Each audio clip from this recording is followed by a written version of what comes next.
Subject ભણવા બેસી જઈએ અને એમાં આજે આપણે યુનિટ 4 નો પાર્ટ 2 સમજવાનો છે. હવે આ પાર્ટ 2 પહેલા પાર્ટ 1 માં આપણે એક્ટિવિટી 1 સમજેલા અને 2 તમારે જાતે સમજવાની છે અને હવે આપણે આ પાર્ટ 2 માં સમજવાની છે એક્ટિવિટી 3 અને આ એક્ટિવિટી 3 માં એક સૈનિક વિશેની વાત છે અને એના વિશેના ડાયલોગ છે તો એ આપણે સમજીશું. ચાલો તો એક્ટિવિટી 3 રીડ ધ ડાયલોગ. સંવાદ વાંચો. Moin Khan is a soldier in the Indian army. Soldier એટલે સૈનિક, સોલ્જર એટલે સૈનિક અને ઇન્ડિયન આર્મી એટલે ભારતીય સેના. મોઇન ખાન ભારતીય સેનામાં એક સૈનિક છે.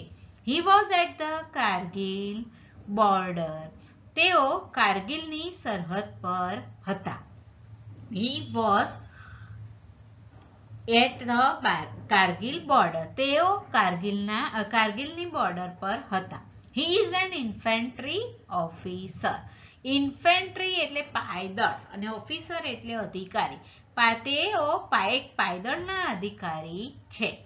Today he is in Gyanswami primary school.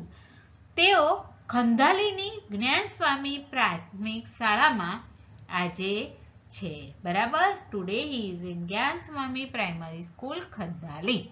The students are asking some questions to Moin Khan. વિદ્યાર્થીઓ મોઇન ખાનને કેટલાક પ્રશ્નો પૂછી રહ્યા છે. Harsh says, hello sir, we are very happy that you are with us. હવે હેલો સાહેબ, અમને ખૂબ આનંદ છે કે તમે અમારી સાથે છો. એવું કોણ કે છે? હર્ષ કે છે. We want to know many things from you. અમારે તમારી પાસેથી ઘણું જાણવું છે. Moin Khan says, hello students, you can ask questions one by one. એટલે મોઇન ખાન શું કહે છે કે વિદ્યાર્થીઓ તમે એક પછી એક પ્રશ્નો પૂછી શકો. બરાબર. વન બાય વન એટલે એક પછી એક. હર્ષ says, sir, do you have a very busy schedule? શું કહે છે કે સાહેબ શું તમારું સમયપત્ર, શેડ્યુલ એટલે સમયપત્રક અને બિઝી એટલે વ્યસ્ત, શું તમારું સમયપત્રક બહુ વ્યસ્ત હોય છે? તો હવે જો Moin Khan says, our day starts at 4:30 in the morning.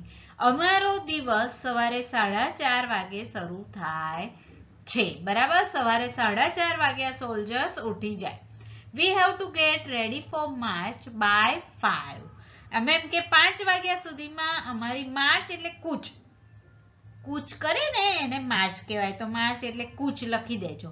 અમે એમ કે 5 વાગ્યા સુધીમાં અમારે એમ કે કૂચ માટે તૈયાર થઈ જવું પડે છે.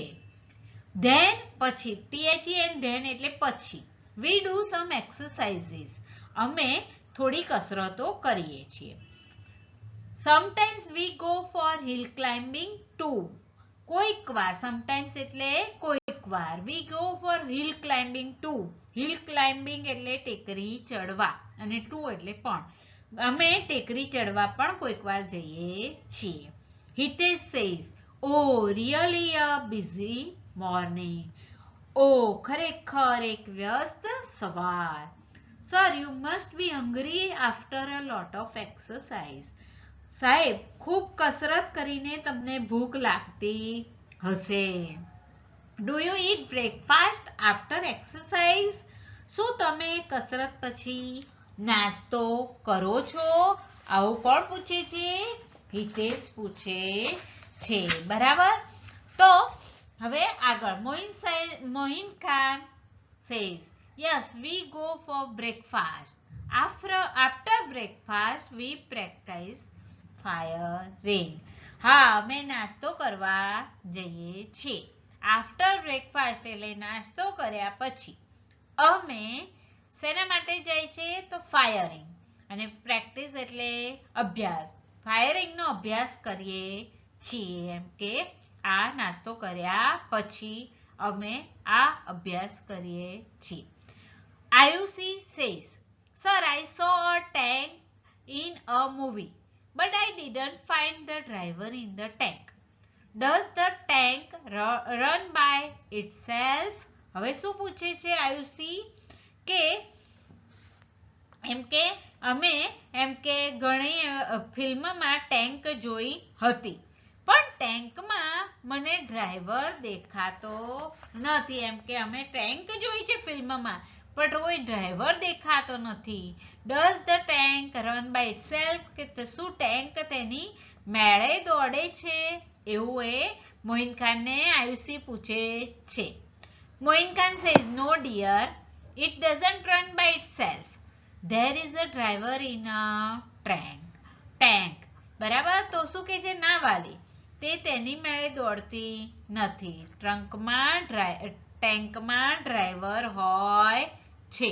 શું કે છે ના વાલી એમ કે ટેન્ક જાતે દોડતી નથી ટેન્કમાં તો ડ્રાઈવર હોય છે. હવે આનંદ પૂછે છે. આનંદ says sir, do you drive a tank? Sir શું તમે ટેન્ક ચલાવો છો? બરાબર એવું આનંદ પૂછે છે તો Moin Khan says no, I don't. હું ચલાવતો નથી ના હું કરતો નથી એમ. There are some other soldiers for that. તે માટે બીજા સૈનિકો હોય છે. other soldiers એટલે બીજા સૈનિકો. I can't drive a tank because I am an infantry officer. હું એમ કે ટેન્ક ચલાવી ન શકું કારણ કે હું ઇન્ફેન્ટ્રી ઓફિસર છું પાયદળનો એમ કે ઓફિસર છું માટે હું ટેન્ક ચલાવી ન શકું. બરાબર એટલે હવે શું કહે છે કે ઓસિન શું કહે છે sir what is an infantry? સાહેબ ઇન્ફેન્ટ્રી શું છે એવું ઓસિન પૂછે છે. એટલે મોઇન ખાન શું કહે છે કે infantry is a kind of army unit. It fights on foot. I can't drive it fights on foot. We are foot soldiers. We fight the enemies face to face. હવે શું કહે છે મોઇન ખાન શું કહે છે કે એમ કે આ ઇન્ફેન્ટ્રી શું છે તો અહીંયા પૂછે છે કે ઇન્ફેન્ટ્રી શું છે તો ઇન્ફેન્ટ્રી ઇઝ એમ કે એક ઇન્ફેન્ટ્રી એક કે આર્મીનું યુનિટ છે. બરાબર ઇટ ફાઇટ્સ ઓન ફૂટ એમ કે તે આ યુનિટ કેવી રીતે જાય છે તો એમ કે પગેથી ચાલતા ચાલતા લડે છે. વી આર ફૂટ સોલ્જર્સ અમે એમ કે પગેથી ચાલતા સૈનિકો છીએ. We fight the enemies face to face. અમે એમ કે એનિમીઝ એટલે શત્રુઓ અમે એમ કે શત્રુઓનો ફેસ ટુ ફેસ આમને સામને બરાબર એમ કે અમે એમની જોડે લડીએ છીએ. Miss says so do you carry the weapons with you? તો તમે તમારી સાથે શસ્ત્રો રાખો છો એવું પૂછે છે. બરાબર કે એમ કે વેપન્સ એટલે શસ્ત્રો Moin Khan says yes we have to carry the weapons with us. એમ કે હા અમે અમારી સાથે એમ કે શસ્ત્રો અમારે રાખવા પડે. We use the fire arms such as rifles, pistol, machine gun and knife. એમ કે અમે અમારી સાથે રાઇફલ, પિસ્તોલ, મશીન ગન અને છરી જેવા શસ્ત્રોનો ઉપયોગ કરીએ છીએ. We have to carry 50 kg load with us. અમે અમારી એમ કે સાથે 50 કિલો જેટલું વજન અમારી સાથે રાખવું પડે છે. જો એની પાસે એને બેગ લટકાયેલી છે એમાં કેટલું વજન છે 50 kg. કારણ કે હંમેશા સોલ્જરો કેવા હોય મજબૂત હોય અને એવા જ લોકોને એમ કે પરીક્ષામાં આ લોકો પાસ કરે જે મજબૂત હોય એમને. એના માટેની ખાસ એક્ઝામ હોય છે સોલ્જર્સ માટેની. તો એવા જ લોકો જે નબળા ઘાસપૂસિયા માણસોને આ એક્ઝામમાં પાસ કરતા નથી.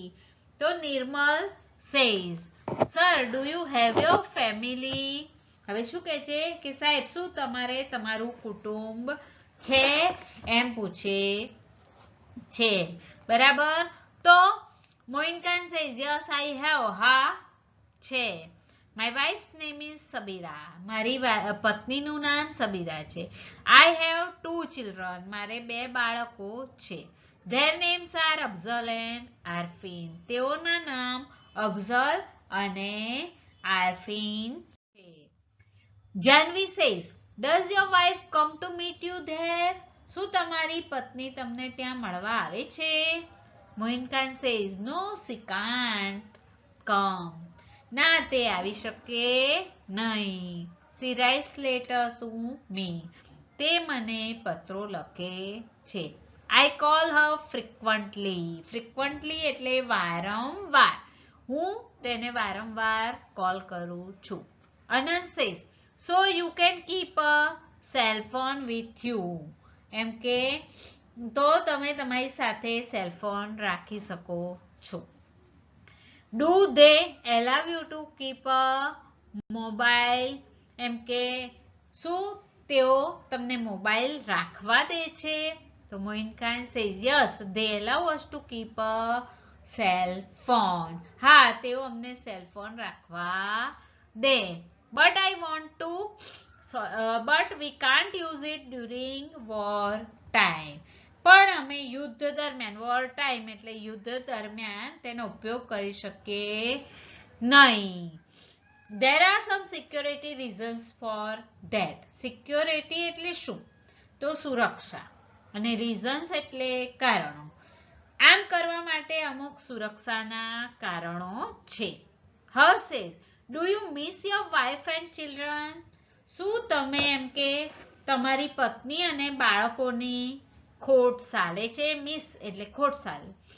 Moin Khan says yes I miss them, હા હું તેમને એમ કે ખરેખર મને એમની ખોટ સાલે છે. But I want to protect my country, પરંતુ મારે એમ કે મારા દેશનું રક્ષણ કરવાનું છે. So I don't have any regret about it, regret એટલે પસ્તાવો, એમ કે એથી મને એમ કે એ બાબતનો કોઈ પસ્તાવો થતો નથી. I love my profession, મને મારો વ્યવસાય ગમે છે.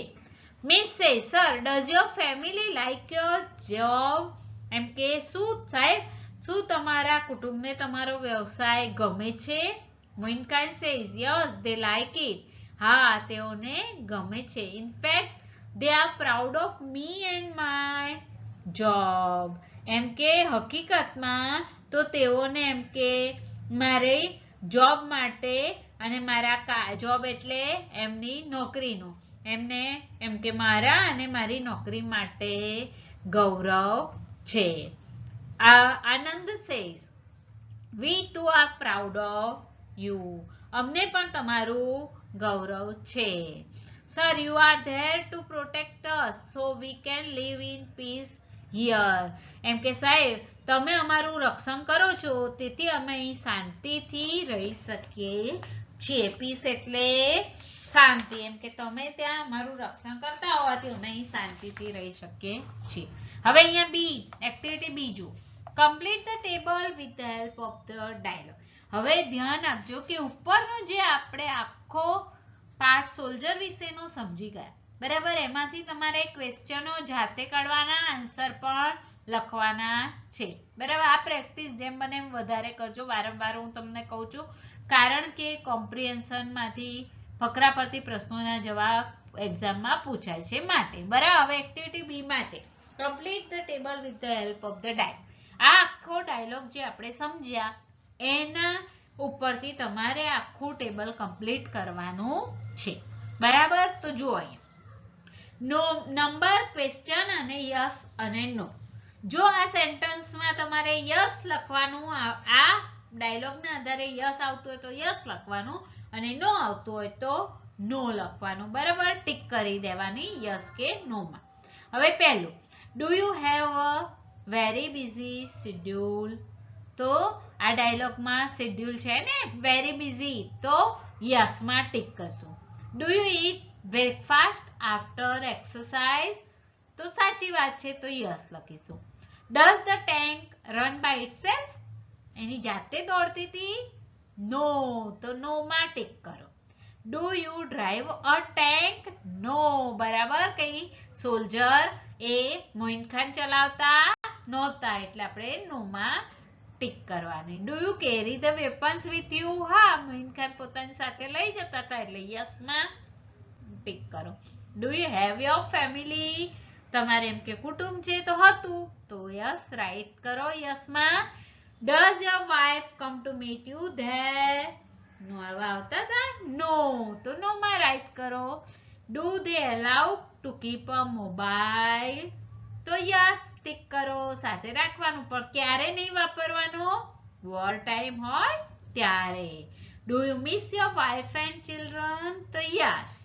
Does your family like your job? તો યસ. બરાબર, તો આજે આપણે આટલે સુધી કરવાનું છે. તો ધ્યાન રાખજો, આના આધારિત ક્વેશ્ચન આન્સરો કાઢવાના અને તૈયાર કરવાના. આખો પાઠ જે સમજાયો ને 2-3 વાર વાંચી જવા, જેથી કરીને આપણને બધું ક્લિયર થાય અને બધું બરાબર સમજ પડી જાય કે આ પાઠમાં શું શું છે. તો ચાલો આપણે આજે